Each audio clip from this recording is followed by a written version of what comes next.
Now we do the stretches. July 30th, 2026. About 2:30 p.m. Catch this dress on Temu.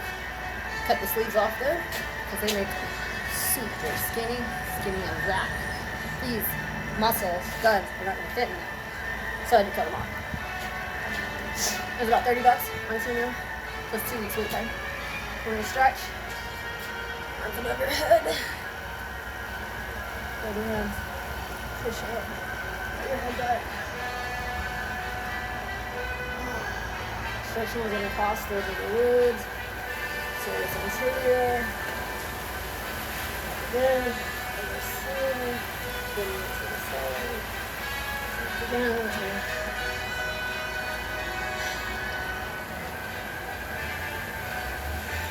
Alright. Posterior deltoid. A little bit in the middle. Upper traps. Medial scapula as they all attach to the medial spine of the scapula. Posterior deltoid to the spine and scapula. Alright. Other arm. We need to try something.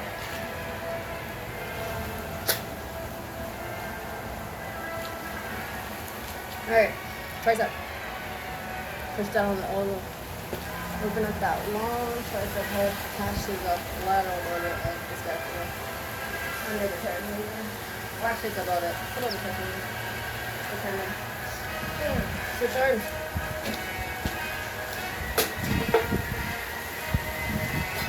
Hop check. Got Bob. Yeah. Okay.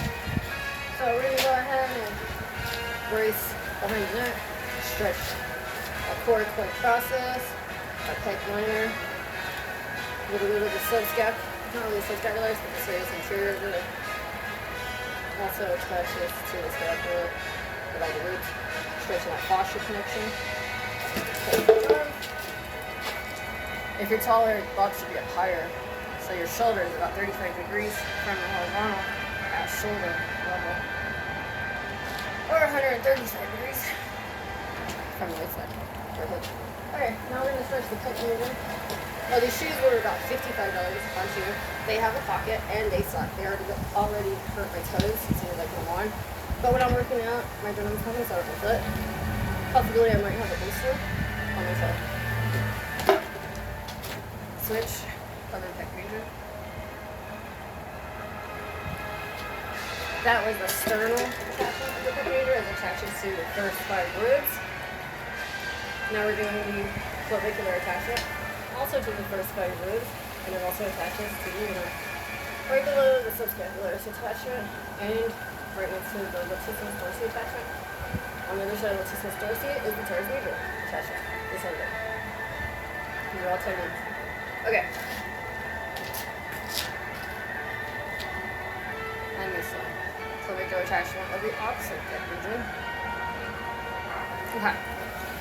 Now we're going to go ahead and stretch internal rotator, 90 degrees at the waist, elbows to 90 degrees, waistline, add a little pressure to brace your lateral palm up. Again. Now we're going to switch.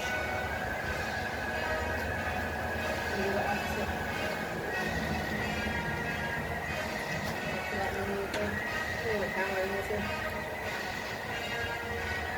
Feel it right about here, that's the tendons or subscapular. It's right in the waist here. On the reverse.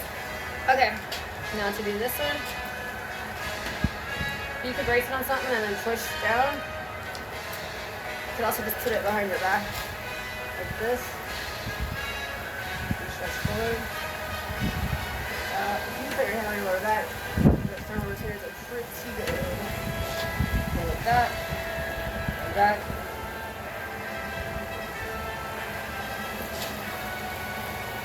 Alright, now we're going to do the forearms.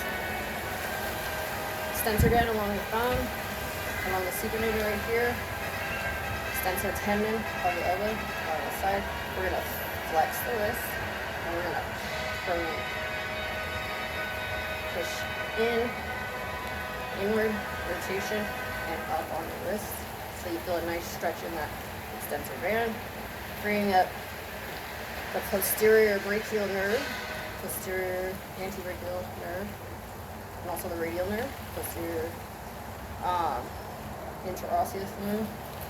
That's going to be a branch of the radial nerve for wrist extension, so contractional function. Now we're gonna actually do the flexor tendon, which will be wrist extension and supination. So hold your finger straight as best you can, wrist extend, and then rotate your wrist outward and finish it up on the wrist so you feel a nice stretch on this inside band right on there. You can also bend with the elbow. That's what you do. You can try it with the thumb too. Okay, now we're going to do the other one. So it's going to be wrist flexion, and then pronation. Yeah. For the extensor band right here, feeling it right here. And the wrist extensors, finger extensors.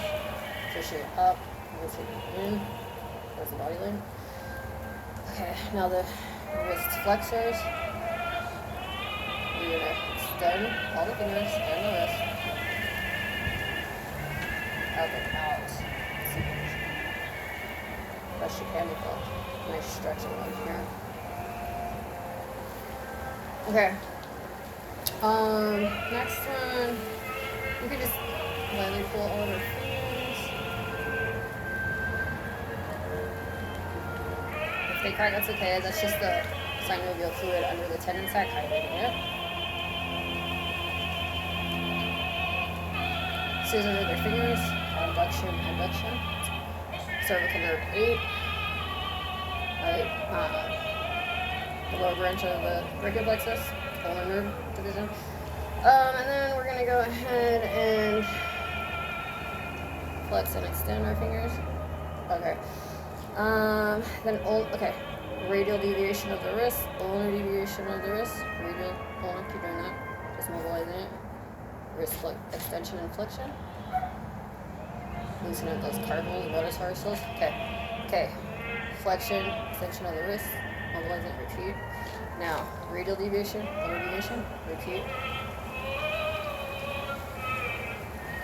Doing the synovial fluid at the distal end of the radius and ulna, and the carpals.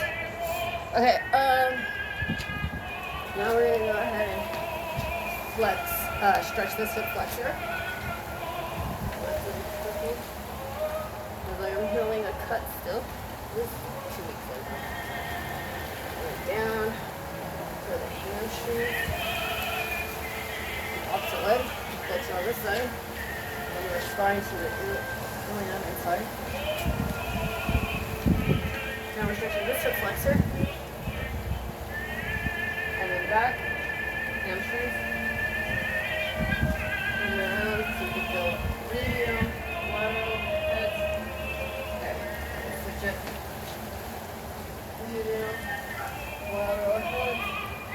A little bit more proximal point, closer to the ischial tuberosity attachment. Knee extensor stretch of the quads. Gotta be careful because I still haven't cut healing completely. But I still finish stretching the quads. Good. Alright, that's it. Thanks so much. You guys did great. If you have any questions, leave them in the chat.